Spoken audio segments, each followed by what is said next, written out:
Greetings. This is Father Harvey Henderson at St. Paul's Episcopal Church in Grand Forks.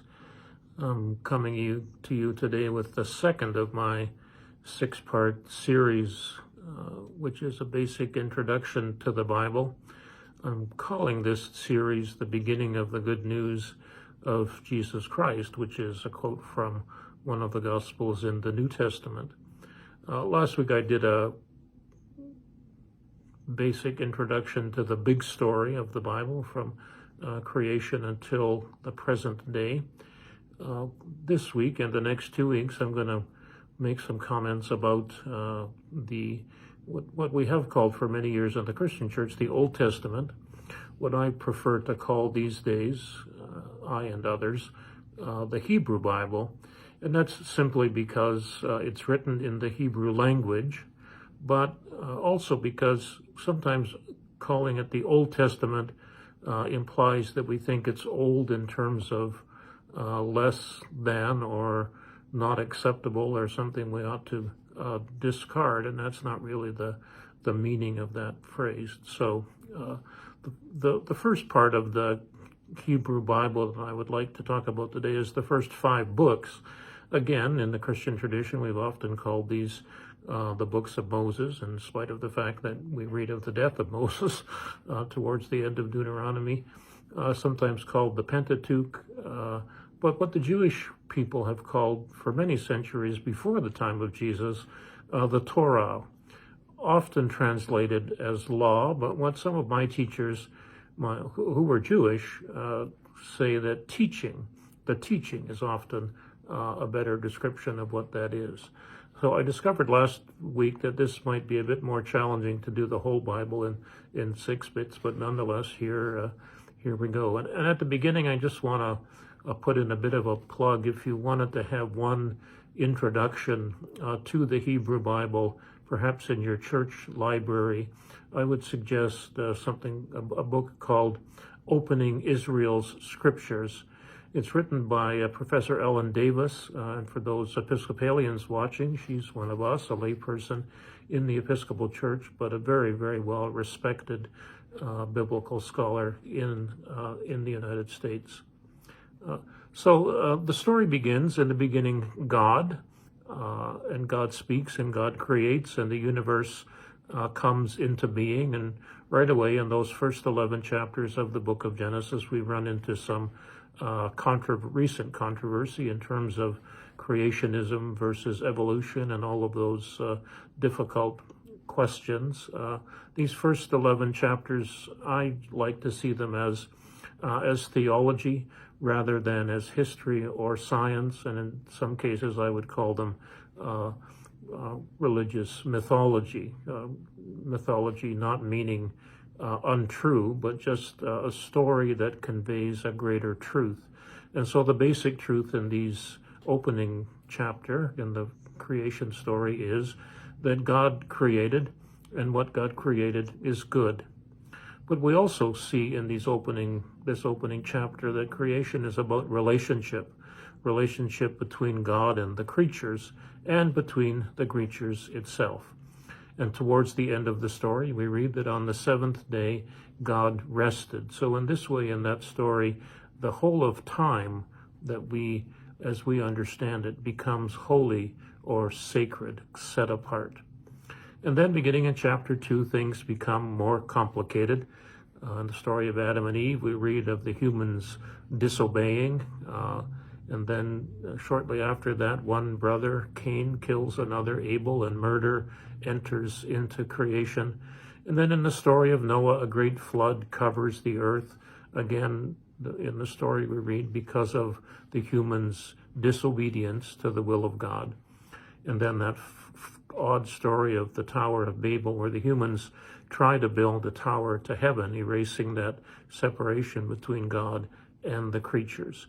So in all of these stories, there is divine judgment, but also mercy. For example, in the Adam and Eve story, God says, if you eat the fruit of this certain tree, you will die.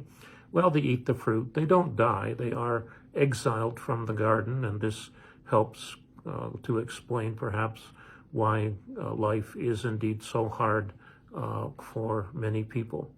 But the judgment in the time of Noah, during the time of the great flood, is the first covenant that we read of in the Hebrew Bible, and God floods the earth, saves a remnant, Noah and his family, and representatives from the creation that has been given to us.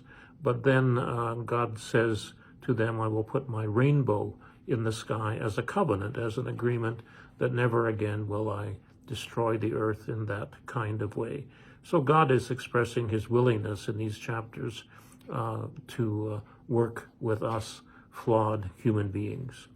So the new relationship between God and the human beings begins with the call of Abram and Sarai in Genesis chapter 12, which is what many call the beginning of the history of God and the people of God. God promises a land and a people, a multitude of children from Abraham and Sarah as the first parents.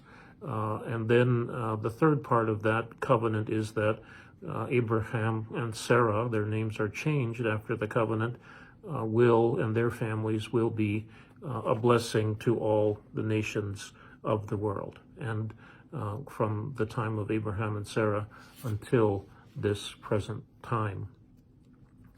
In the fourth generation, in the time of Joseph, the chosen people end up as guests in Egypt, as refugees in Egypt, actually, where they are invited by the Pharaoh to live in the land there where there is plenty of food for them. Some generations later, the book of Exodus opens with a line something like, there was a king, Pharaoh in Egypt, who did not know Joseph. He felt threatened by the growing number of refugees in his country and ordered all the male children to be killed at birth. The female children would be allowed to live because they could still be used as slaves, but were less of a military threat. So there's a long battle between the God of Israel and the God of Pharaoh, and a young man, Moses, who's rescued by a couple of midwives and indeed by his sister and mother, is called to return to Egypt and to lead the chosen people out. So Moses leads them out through the wilderness on the way to the promised land, and the high point of that journey, both literally and figuratively, is when Moses is called up on Mount Sinai to receive the law itself, the 10 words, the 10 commandments. And these commandments are the promise of how to live in relationship with God. So in the first two covenants, the one to Noah and the one with Abraham, God takes the initiative and there's no immediate human requirement.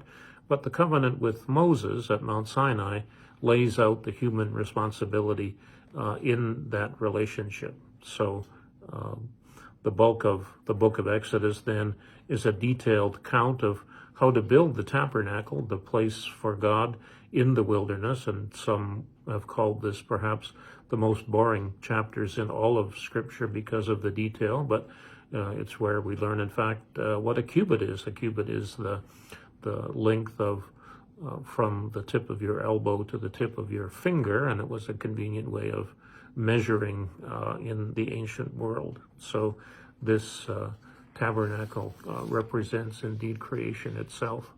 The third piece of the Torah, the teaching, is the book of Leviticus, and it's the one most often ignored or perhaps misunderstood by Christian readers of the Hebrew Bible. It appears to be a collection of laws, some of which no longer seem relevant. For example, I often would tease my seafood-loving friends that the Bible says you ought not to eat seafood, and they would say, oh yeah, right, where does it say that? And I would say, well, in Leviticus chapter 11, verses 10 to 12, you could check for yourself that the humans were to eat only those things that had fins and scales, and not those things that creep along the bottom of the ocean floor, like shrimp and lobster and crab. But the material in the book of Leviticus is also the source of much controversy later in the church. In the first generation, the Apostle Paul had a great fight with others. Can the Gentiles, the non-Jews, who he was preaching to, be allowed to eat with Jews? Do those food restrictions still apply? Paul wins the day and says, no, they do not. But that all begins in the book of Leviticus. as well as questions about women in worship, same-sex relationships, wine and communion, all of those laws we can find in that particular book. So my suggestion is to read the book of Leviticus more as a piece of poetry rather than as a legal document. And in there we do find this one gem that's buried in chapter 19, verse 18, when in the New Testament Jesus sums up the Torah, the teaching, in this way: love God and love your neighbor. I often would tease my confirmation students to find the love your neighbor command in the 10 Commandments. It's not there. It's in the book of Leviticus, chapter 19, verse 18. So the book as a whole is a holiness code. It talks about how to live in relationship with God, and we ought not to be overly concerned about the details, the specific legal requirements that are there. One particularly important chapter is Leviticus chapter 16, where we read of this ritual called the Day of Atonement, Yom Kippur in the Jewish tradition to this day, the day in which atonement at one mint is made between God and all of creation. And in the original story in the book of Leviticus, the blood of the bull is sprinkled on the Holy of Holies, the cover of the Ark of the Covenant in the temple.